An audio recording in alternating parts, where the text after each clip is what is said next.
Thank you.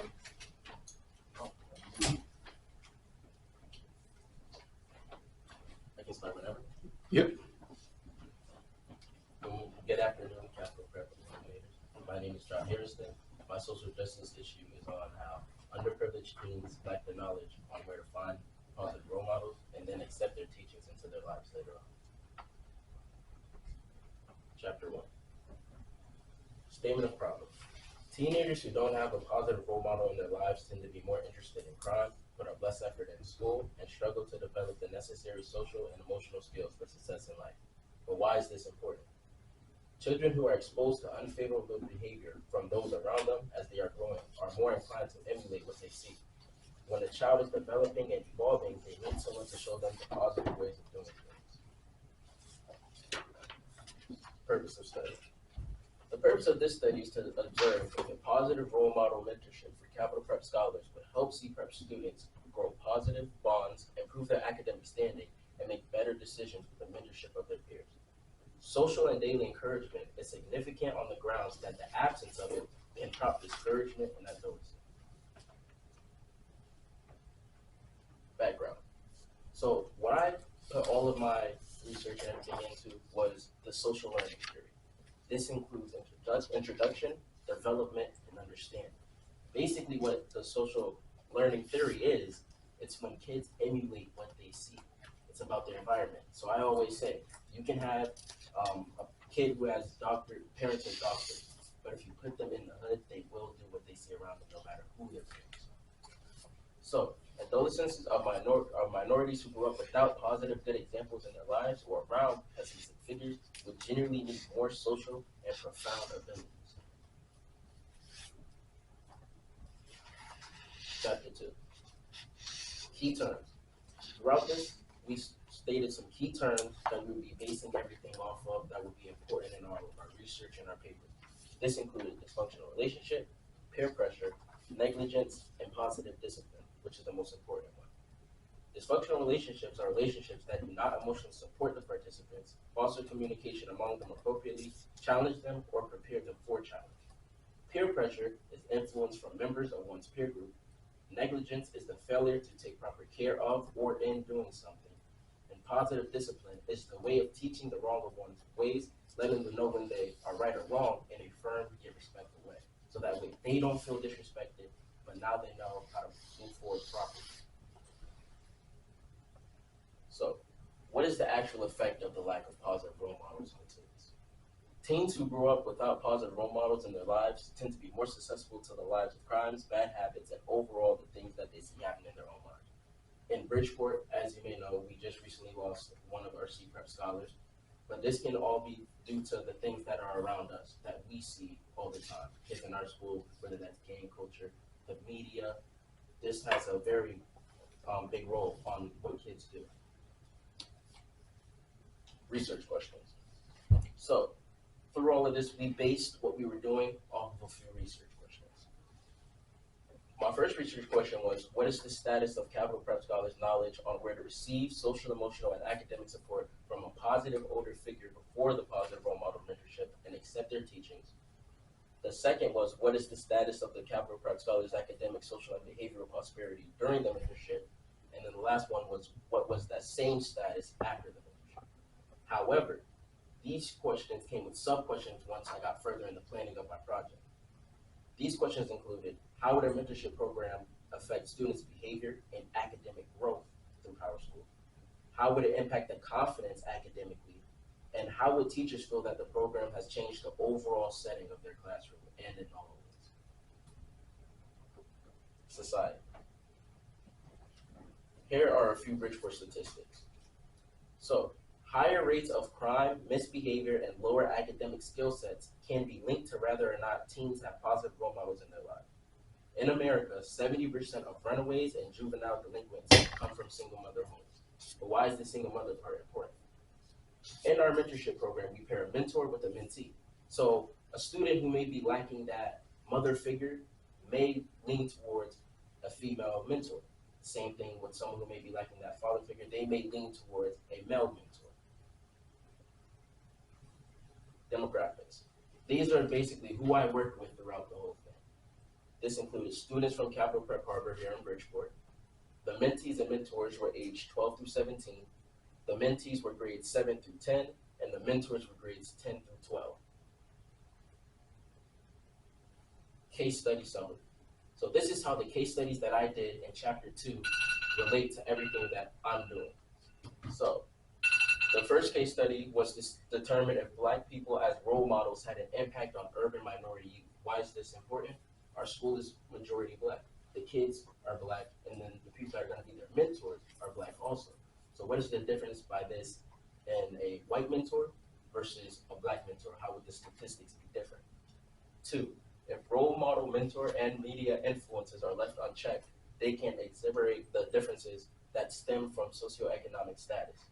This is just when we don't watch out who's around our kid base. If we don't look at it, then this can change the socioeconomic status. This has an impact on it. 3rd is to tackle the problem of there being little research on the impact of role models on health outcomes for lesbian, gay, bisexual, and transgender youth. The sexual orientation of our mentees, it's everybody is there. So you don't want to leave one person out in the shadows more than you might another person. So you want to make sure that everybody is heard. There's representation in the mentors and there's representation in the mentees. Someone that they can connect with closer. And then lastly, the 4th is to tackle the problem of how in recent years the sexualization of preteen and younger girls has been a dominating presence in the media. In the media, when we look, there's the perfect body, that special figure they're looking for. Young girls, they don't need to be so tied up in that because then they compare themselves to that. When I first did this, I was just going to have the male mentors and I was going to pair the males with females or whatever.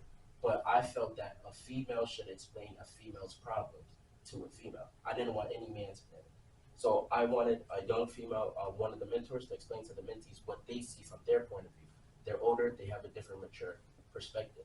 You don't want them to think that they got to be like Megan Thee Stallion to be perfect or beautiful. Lastly, was to elaborate on how social ties can be conduits of not just social support, but also antisocial behaviors like suicidality in males and female teens. This is basically feeling like you don't have some. And COVID, this mostly became because of COVID. You don't really get to see those people. Let's say you're not in a good spot at home, how are you seeing those other people? Zoom, it's okay, but you don't have that in-person feel. And during COVID, there was a spike in suicide, especially in females and males, but especially in male teens. Chapter 3, methodology and action plan. Consultants. So at the start, we were supposed to pick a consultant. I did, and it just didn't work out, and communication, it fell off. But through this, you still have to push forward and find someone to confide in. This included William Vitelli, social justice illuminator, Kenny Perry, one of the deans at our schools, and Witten Borders. What I looked for them was just experience. I know Mr. Borders, he went to Capital Prep. He knows the whole thing about social justice.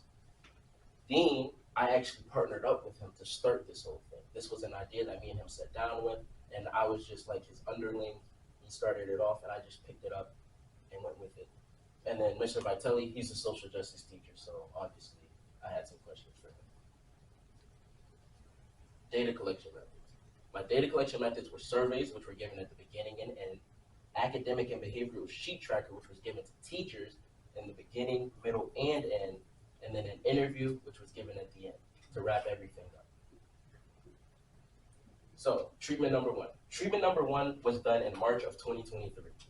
In treatment 1, the mentors were asked to meet. I then explained the purpose of my project, what the mission was, and lastly showed a presentation and video on the statistics behind the lack of mentorship in urban communities. Treatment 2. Treatment 2 was done in April of 2023. In treatment 2, a meeting with mentees were held. This was separate from the mentors. It was held to discuss complaints from 2 teachers, one from middle and one from high schools, who had all of the scholars. There was then an open class discussion on what they felt they needed from me and the mentors. We then discussed ways we can improve grade and behavior over the next 2 months, and then we had a study hall. I took pictures of the grades, and then I slowly tracked that. We had a study hall, any work that was missing. I went forth with teachers. They gave it to me. We worked with them for that. Treatment 3 was done in May of 2022. Treatment 3 consisted of a meeting with mentees and mentors. We conducted bonding activities. We celebrated scholars who improved. We played competitive games, and then we held a mini study hall again at the end. In those competitive games, it was bonding games. So this was a mentee and a mentor versus another mentee and a mentor to help that chemistry grow a little bit more. Chapter 4, findings. So we're going to get into the behavior and academic tracker that I was talking about a few slides ago. 50% of students were disruptive in class, 31.25% handed work in every day, 75% had to be redirected, 82% showed at least one positive action throughout the week, but only 35% showed a positive action every day. This is the same thing, but now these are the statistics in the middle of the program. Once the during treatment was finished, there were both improvements and decline in some areas. For example, there was a decrease of 8% of students being disruptive, a 17% rise of those who handed in work every day, but a shocking 2% decrease in students who showed positive action. This could either be due to just them having a bad day or a fault of the mentor, which we have to take into consideration that maybe the mentor is the one that's lacking. Here are those statistics at the end of the treatment to see how it's going. By the end of the treatment, there was improvement in every subcategory being tested. This was due to the help of not only the mentors, but also the end of the year push, which made students want to be better in order to pass to the next grade. While some increases may not have been as high as others, the program still helped improve the behavior and academic standing of all of its subjects.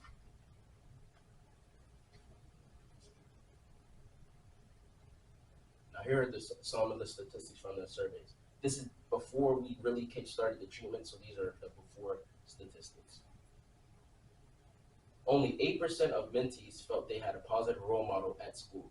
70.6% of students stated they would yell back or fight a student if in an altercation with one. Only 53% of students felt that on a confidence scale of 1 through 7, they ranked at a 5 or above. When it came to finishing work, 62.6% of students rated themselves at a 6 or higher. When it came to behaving in class, 29.4% of students stated in the event one of their friends were in a fight, they would fight or argue with them. When asked on a scale of 1 to 7 how disruptive in class they were, 35.3% of students rated themselves a 4 or above. And on a scale of 1 through 5, when asked how often they were sent out of class, 41.2% of students rated at a 3 or above. Here are the statistics at the end of the treatment. So right here, these are some pictures of the before and then the after. These were some of the graphs that I had. By the end of the treatment, there was an increase in survey statistics. When asked how confident students were on a scale of 1 through 7, when it came to correctly completing work, 47% were at a 4 or lower. By the end, however, 94.1% of students were at a 5 or higher. This was also true for behavior.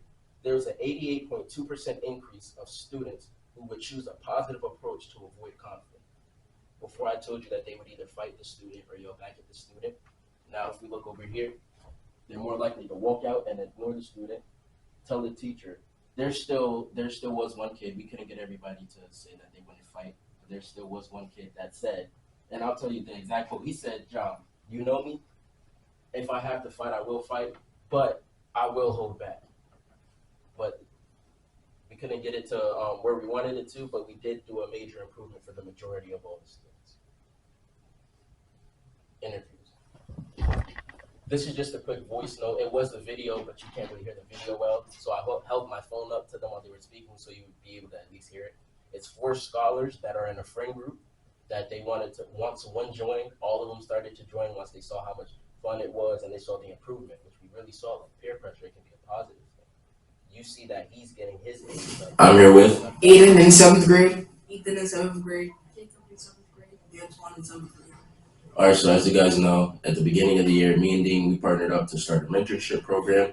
So I'm gonna be asking you guys a few questions revolving around that. So, first question: before the mentorship program, did you feel that you had someone to support you in school? Yes, but the mentorship helped me know that there are more people that can be my mentor. Yes, but when I did the mentorship program, it helped me understand like there's more people that's there that care for me.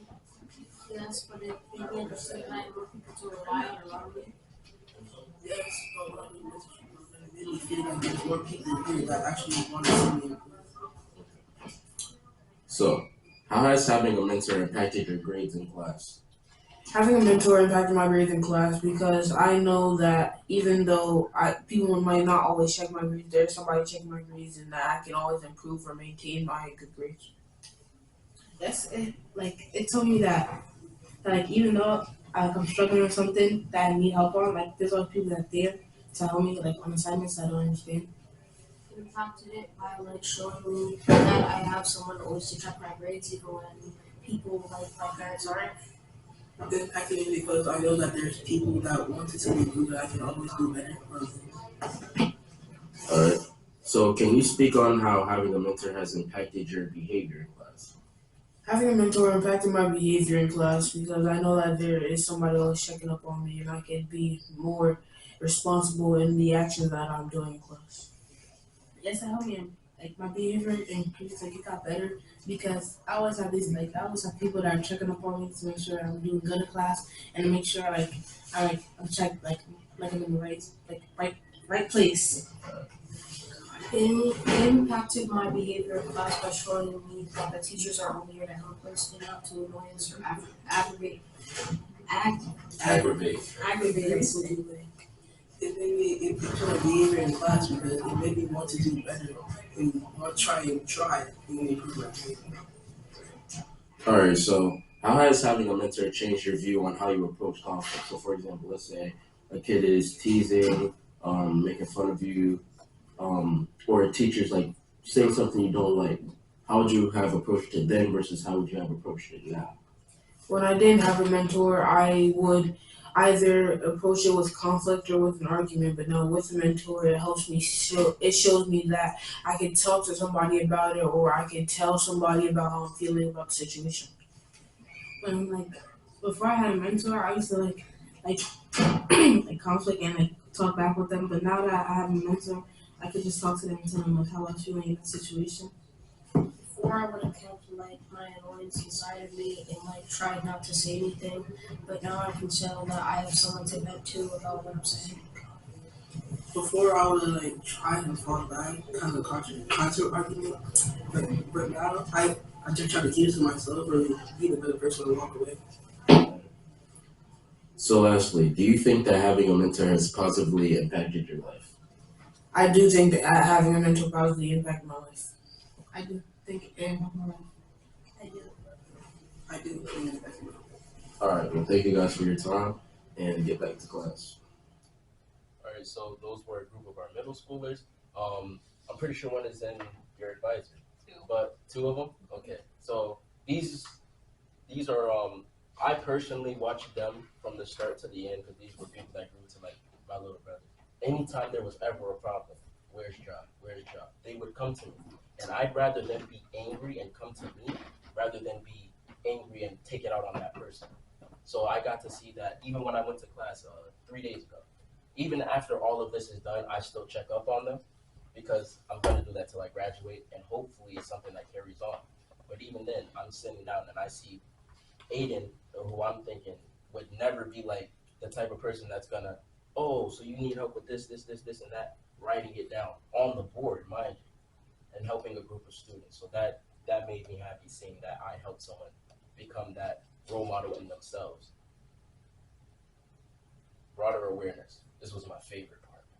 So we had to make it so where it wasn't just capital prep scholars getting this information. We wanted to give it to everybody.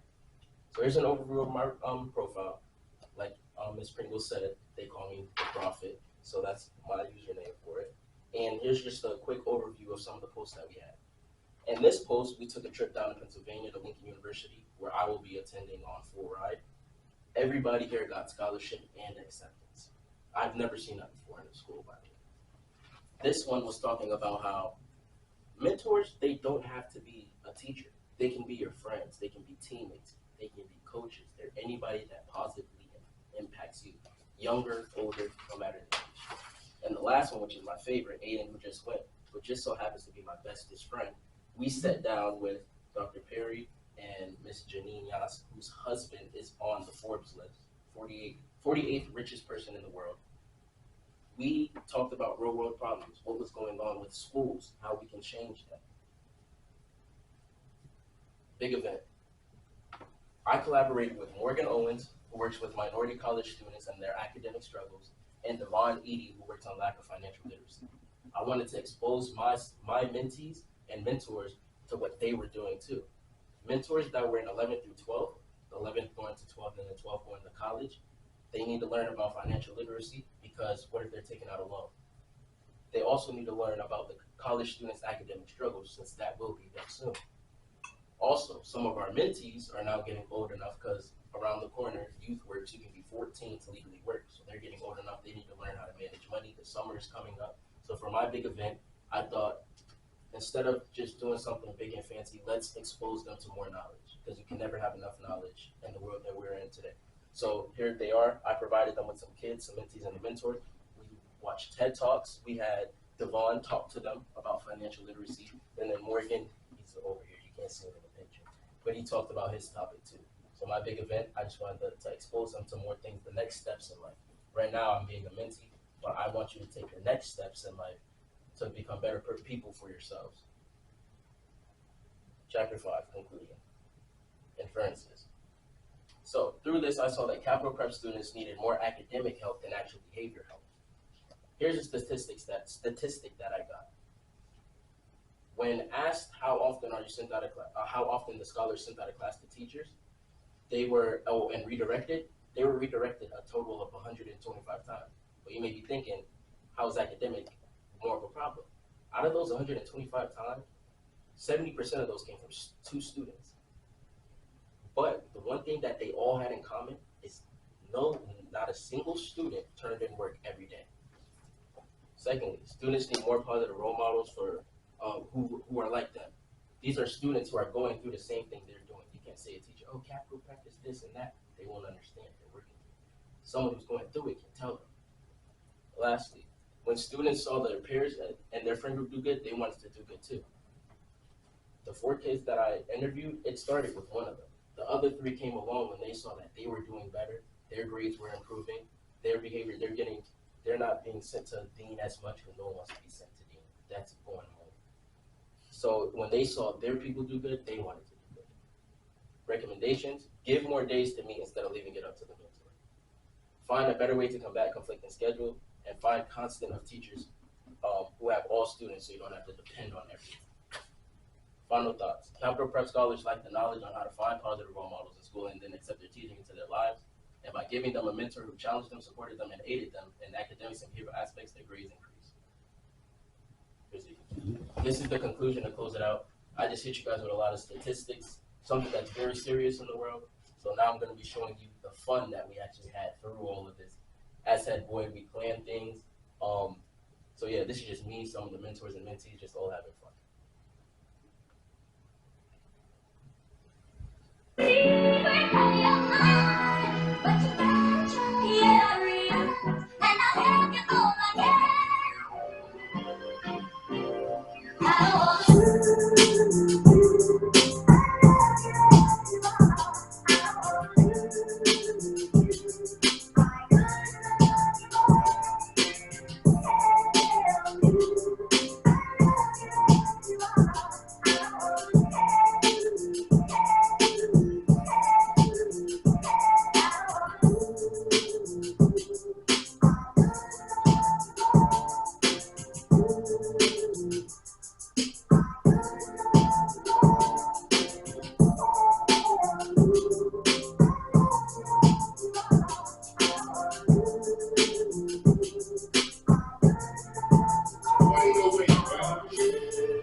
There was 1 second left. 1 second. What was it like? The rest to is just there's dive the into reference some of page the on here, but it's references. I have the reference page. more difficult things to talk about in this documentary? For me, I just leave it on the essential question. I think he's on the wrong Yeah, he's on the wrong one. You want to go back to essential? Please, thank you.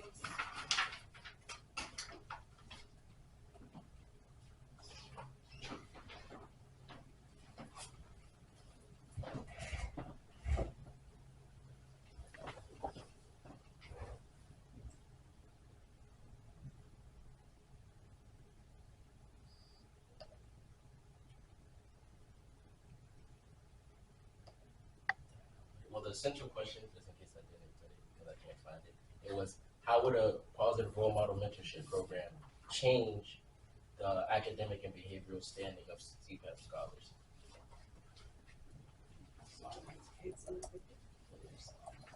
I'm only asking because I have several questions that would tie to your findings. The first thing I want to ask, great job by the way. Thank you. The first thing I would want to ask is, you mentioned positive mentors or just mentors in general. What qualified? So that was the same question I got asked in my winter panel, and I had to think about it. So at first I'm thinking, Mr. Batelli actually told me, well, maybe a positive mentor to someone may not be to the other. So I had to open my eyes a bit more. And for me, someone that would be a positive mentor is someone that shows change. So for example, when I first started looking, all of my mentors, they were just A students and stuff like that. But I had one mentor who was actually recommended to me by Ms. James. His grades, they were C's and stuff like that. But at the start, he was at F's. So the fact that he took the time to bring it up, that's what a positive mentor is to me. As long as if you can change and want to see the better in other people, then your background or past background, it's what you're doing now. It's how you want to change for yourself and for other people. So I guess what I'm asking is, how did you choose who became mentors? All right, so Ms. James recommended a few to me. Some of them, they volunteered. And then others were people that I personally know, like Trayvon Garrett. He's in good academic standing. He was a football captain. My friend Antonio, I know it's people that I see. So it's based off, I guess, just what I saw. So I see that you're doing good. There's people who respect you and you have respect for other people. Then I was like, okay, this is my program. This is what I'm doing. Would you like to be a part of it?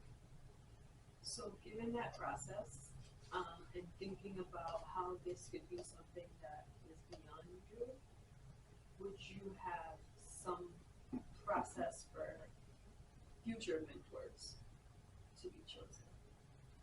So the process, I guess, for future mentors to be chosen, if someone picks this up, or if I do this again in college, it's like I said, first I would have to get to know you, because I'll be honest, the majority of the people that were mentors, I knew. So either I would have to get a recommendation from someone, because you know, like in the college process, you get a recommendation. I feel like that would probably be good. If you don't know that person individually, a recommendation can help you, because now you get to know them from the eyes of somebody else. I'm asking because your whole theory was, your project was linked to the social learning theory. So I want to see how that's connected, like how the process of choosing then say. Okay, so like basically, my fun. Like I'm still I'm struggling I with got how you. it So connects. for the social learning theory, what I learned is that children, they will emulate. It's like nature versus nurture. So they will really they'll do more what they're, I guess, raised up around or raised to do. So the picking of my mentors, it was, what do I see you doing on a day-to-day basis, and will that be okay for if a kid is around you? Is that okay for them to emulate? So that's basically how it all ties together for the social learning theory, and then the picking of my mentors. It's, are you good, but are you being positive? And is what you're doing, if someone was to emulate that, would that be okay for them? I'll give someone else a chance. Hi, Joe. Oh gosh. Hold on. I got a question mark. And there's capitalization. Few things, right? But let's focus somewhere else. Kind of building on Ms. Hewitt's question, how many mentor and mentee pairs did you have? All right, so it was 8, right? But one mentee had 2 mentors because there was one less mentor than there was a mentee. I had one too. Okay. I took the 2. I took 2. So 2 people had 1, and then everybody else had. Okay. So considering like your data, right? You showed us, if you go to your data side, you showed us the behavior and academic tracker, right? Yeah. Was that teacher facing? Was that something that teachers were creating and filling out?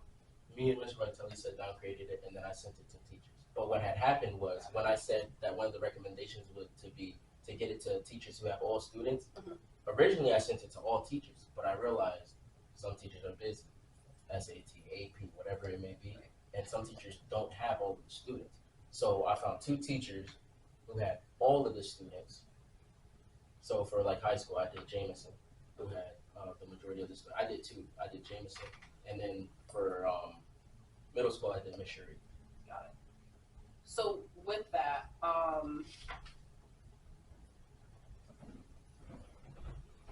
did you have the mentors fill out any sort of tracker in changes, improvements, things that they were noticing within their mentees' academic and social or behavior performance? There was an interview, but it was like a long interview, so I didn't really have time to shoot. But it is there. And then my last question is, being that you had the teachers provide those trackers, at the end when you had the mentees speak to their improvements, their changes, etc., did you consider perhaps adding in a teacher perspective so that you would have 2 lenses of any changes and things that you saw? Yeah, like I said, it was in the interview, the whole interview as a whole, it was, I realized that it was like 10 minutes, maybe only had 25 minutes. But in the interviews, if I need to send it to anyone, it's there. I interviewed both the teachers that did the academic tracker. I actually have the audio on my phone, and then I interviewed all of the, but I only had time to show them. Right. I'm just asking because the way I'm kind of internalizing this is you had the mentees, right, which are the students you were looking to see improvements with academically and social or behaviorally, and then you had kind of 2 entities facilitating this change, right? So you had the mentors and then you had the teachers on the other hand who were providing you this data tracking. So I feel like to kind of conclude the study that you did, it would be really helpful to see like both sides of those pieces of data, just so it's more conclusive and it comes to like a summary. Make sense? Yeah, like I said, it's just the time. It's Jay, right? Good job. Job. I agree. One of the things I wrote down was the data collection method. My wondering was that, did you have the raw numbers? So I agree with Ms. Franklin saying. And then also I noticed that you said that there was a 70%, well, when you took the first, for your case study, you said there was 70% single family homes that had increased or negative impact because of single mothers. Yeah. Okay. But then you did your treatment study, right? And then you said you showed in your treatment study that in the beginning the numbers were high, then the numbers decreased, right? Why do you think the numbers changed? What was the effect from the turnaround? Like, why do you think the numbers went from, I don't know, maybe you can go to this. Well, stay here, because I think this is where the slide is at, where you show the numbers, first they were increased, then you show the numbers being decreased. So then my question would be, what changed? What caused the numbers to decrease? So if beginning to middle or beginning to end? Beginning to end.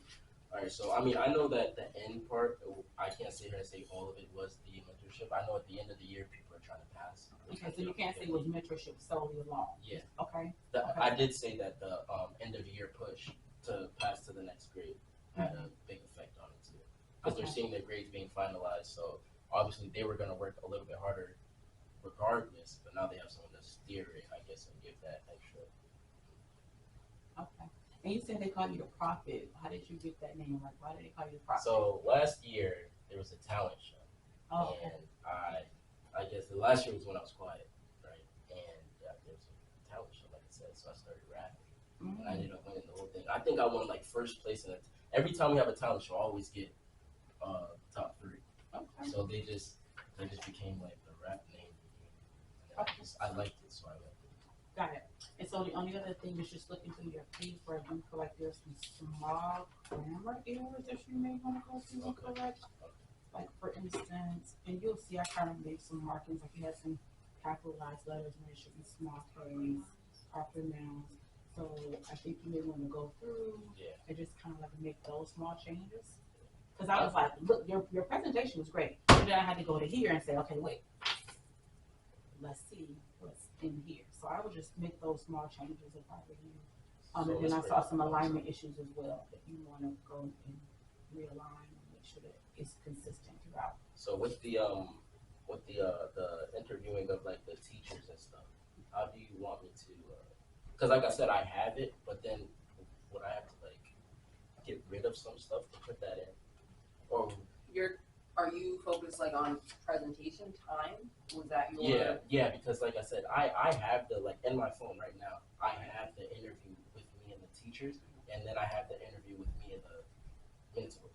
So I have it. So they're speaking. It's an oral interview. It's an oral interview. You may want to capture some of the major findings in words. Yeah, I have that too. And it may have also been a little helpful if you had some sort of conclusive like survey or something where they could kind of, or like how you had the tracker, right? Like during your treatment, but like after, right? Is there a way that you could capture, hey, what I noticed in my class was, or even typing out a testimonial from a teacher so that, you know, you have, hey, well, Miss Cherie said that she saw within the 5 participants, she saw that 4 out of the 5 made major strides towards their behavior improvement throughout this time. So kind of just like snapshotting it. I know it's like a lot to capture in these slides, but just snapshotting so you have both perspectives that support what you did.